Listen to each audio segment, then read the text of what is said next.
you know, there are other options, whatever you, if you guys think there's something better, then.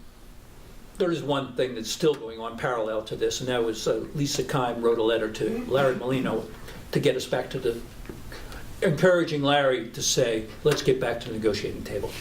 And that would streamline the process incredibly. And we wrote a letter to Larry last time, I think the consultants were here, we put a letter together asking him to come back to the negotiating table. So that could happen. And they just named them. They just named the new members. Yeah, he was waiting for that. Yeah, they just. Larry wrote me yeah. something back saying they're waiting for the new members. And Yeah. now it's all done. Yes. Ready that to was go. Yeah. So maybe we'll hear from Yeah, I Larry. would think so. Well, not after the holidays, of Yeah, course. but I'm just saying, there is a parallel way Yeah. that might happen, get us back to the negotiating table. Jim? Yep. I'm glad you brought that up because we are, as a board, and any letters that are sent out to different people should be brought up and voted on, getting permission from the board to send these letters, correct? Yeah, We had I permission think from the that's board. Not for these last, not the letter that you have written to Lisa Keene. I did that as a private citizen. So we don't have a board. We have a You, board. in one of your letters, you said my board.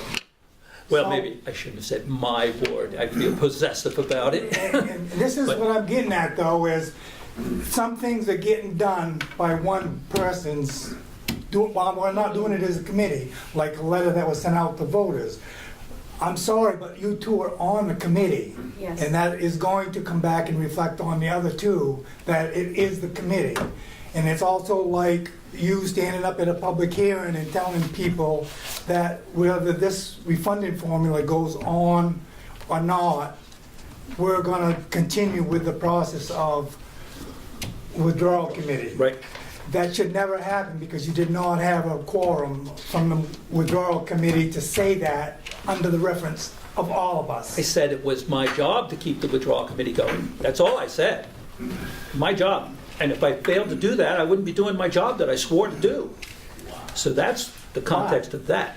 But that's still, we have to be careful of what we say. And here's another thing. I didn't have authorization. You keep saying we have to work together. Yes. If we had worked together on this refunding thing, it might have passed.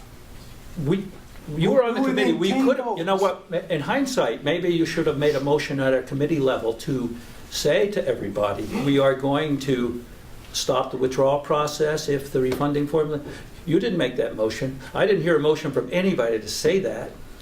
I didn't have any mandate to say that.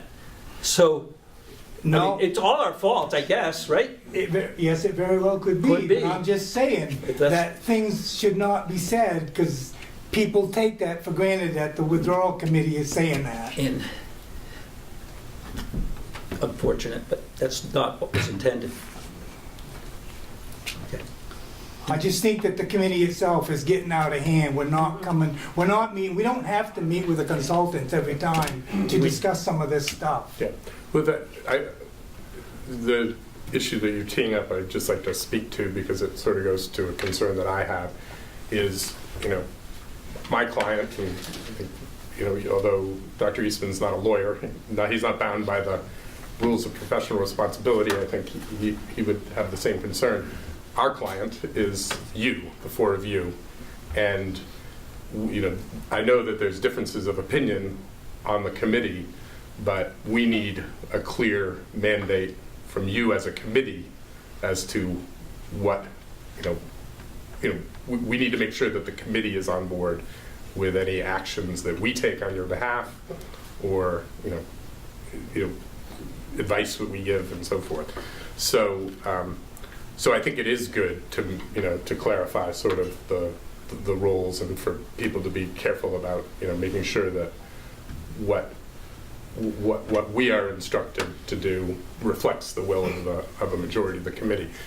And I think, given that there's some difference of opinion on the committee about different issues, it's a challenge for us. I think particularly a challenge for me as a lawyer.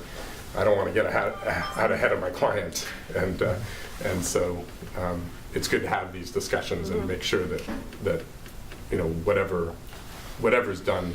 I'm not saying the letter to Lisa is a bad idea. I'm just saying it should have been brought up in a meeting to say, yes, Jim, that would be a good idea, let's do it. Yeah. I'm just saying, as a board, we should all be involved in what's happening, anything to do with this withdrawal thing. Yeah.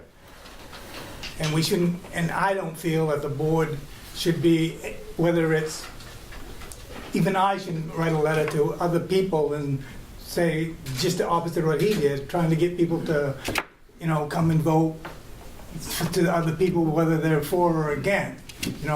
I'm pretty, I guess I'm just gonna be quiet on that one, but I just think that we, as a board, we need to meet together more often and discuss what's being done, and not individually by members. Gary? Gary, I think the letter that you're referring to was put out before I was on this board. So I did that as a private citizen. And Jim also did it as a private citizen.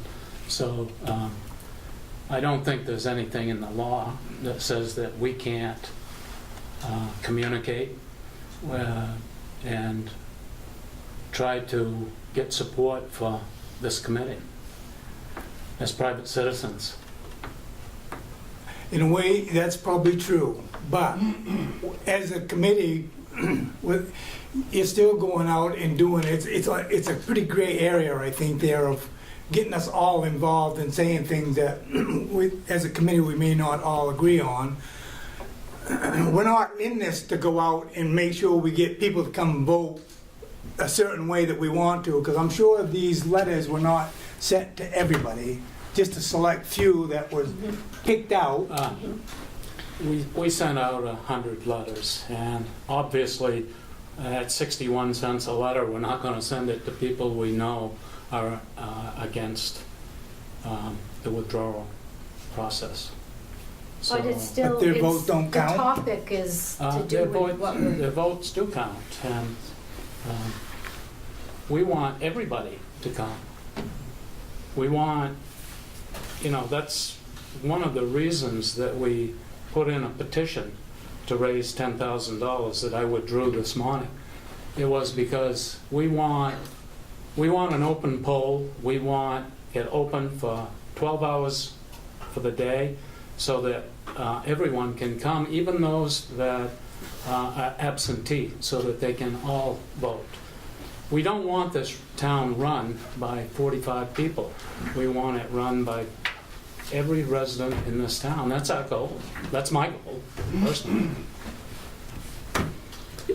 Mr. Stockford, I'd like you to talk to the committee about the liability of sending out politically charged letters to the townspeople about withdrawal. We had an issue a year and a half ago where we had some envelopes that didn't get sent to the right people, and return addresses and all of this. And I had a conversation with our attorney at the time, and he was really concerned about politically active letters being sent by committee members, whether or not they are acting as a withdrawal committee, which is a town committee, or acting as private citizens or concerned citizens.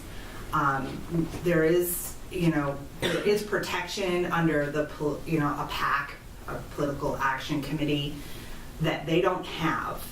So I don't want to put you on the spot about it, but if you could come back to them and at least explain to them their personal liability and the liability that they're creating for the town associated with doing those types of activities, because it is a concern for me when we have committee members that are sending out letters to specific targeted people in town to get them to vote a certain way when they're active in a committee.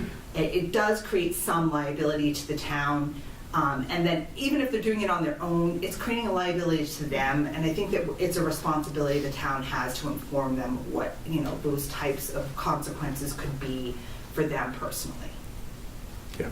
Yeah, I'm not familiar with either of the letters that I think we're talking about. but I certainly agree that it's something to be sensitive to, and, going forward, I'm certainly, if the committee wants my advice on that, then I would address that with them. And I think generally, a rule of thumb is, there's a First Amendment issue, so, certainly the, private citizens or people that are serving on the committee, continue to have their First Amendment rights to express their views about issues that come before the town.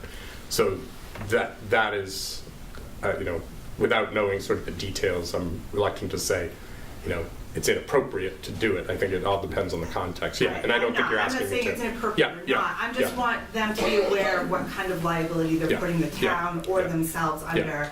I think a threshold piece of advice that I would give is, if it's not clear that that a particular communication has been approved by the committee, it's best to make very clear that that any representation that's made does not reflect has not been approved by the committee, that it's a private it's a privately held view and not the view of the committee, or not necessarily the view of the committee, because it hasn't been approved by the committee.